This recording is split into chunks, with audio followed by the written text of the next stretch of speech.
There is a small town in the United States that almost no one can find on a map anymore. If you search for it, the name barely appears. But the people who were born there remember something very clearly. The town used to be alive. There were schools, churches, and football games every weekend. Everything felt normal, until people noticed the old house at the very edge of town. The house had no real name. Everyone simply called it that house, because no one liked saying its name out loud. It was built in 1926. Back then, it was the most beautiful house in town. White wooden walls, tall windows, and a massive oak tree standing silently in front of it. A family lived there: Harold Grayson, his wife Martha, and their 8-year-old son, Elliot. For the first few years, nothing strange happened. Then one night, everything changed. Martha was the first to notice it. It was around 2 in the morning when she suddenly woke up. She heard someone whisper her name. Martha. She thought it was Harold, but when she turned toward him, he was fast asleep. The room was completely silent. The next night, it happened again. This time, the sound came from inside the walls. On the third night, the voice came from the other side of the bedroom door. And on the fourth night, the house answered back. Harold didn't believe any of it. He said old houses make noises. Wood shifts. Walls breathe. That's what he told himself. But Elliot was changing. He stopped talking. He stopped playing outside. He spent hours standing near his bedroom window, staring at the house across the yard as if it was staring back. One evening, Martha asked him softly what he was looking at. Elliot didn't turn his head. He whispered, "The house talks." Martha felt her stomach drop. A week later, Elliot disappeared. There was no scream, no broken door, no sign of a struggle. His bedroom door was locked from the inside. The window was open. Small handprints were pressed into the wooden frame, as if someone had helped him climb out. The police searched for days. The woods, the roads, the nearby towns. Nothing was found. That same night, for the first time ever, someone heard laughter coming from inside the old house. A child's laughter. The Grayson family left town immediately. The house was locked.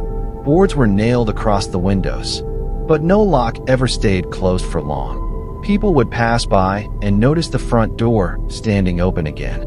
Years passed. New families moved into town, unaware of the rules. They thought the house was just abandoned, but the older residents knew better. They followed one rule without exception: never speak while standing in front of the house, because the house listens, and if it hears you, it answers. In 1989, a college student named Daniel Rhodes came to town. He was researching forgotten places and local legends. He stood in front of the house and laughed. "Is anyone there?" he asked. That night, 3 slow knocks echoed on the door of his rented room. When Daniel opened it, no one was there. But far in the distance, one window of the old house was glowing with light. Daniel disappeared the next morning. The only thing left behind was Daniel's camera. Police found it inside the old house. The last photo showed a door taken from the inside. Scratched into the wood were the words, "You asked. We answered." After that, the town began to empty. Families moved away quietly. Houses stood abandoned. The old house no longer needed to lure anyone. It waited. In 2017, a woman named Emily Hart arrived. She had lost her husband and was running from her past.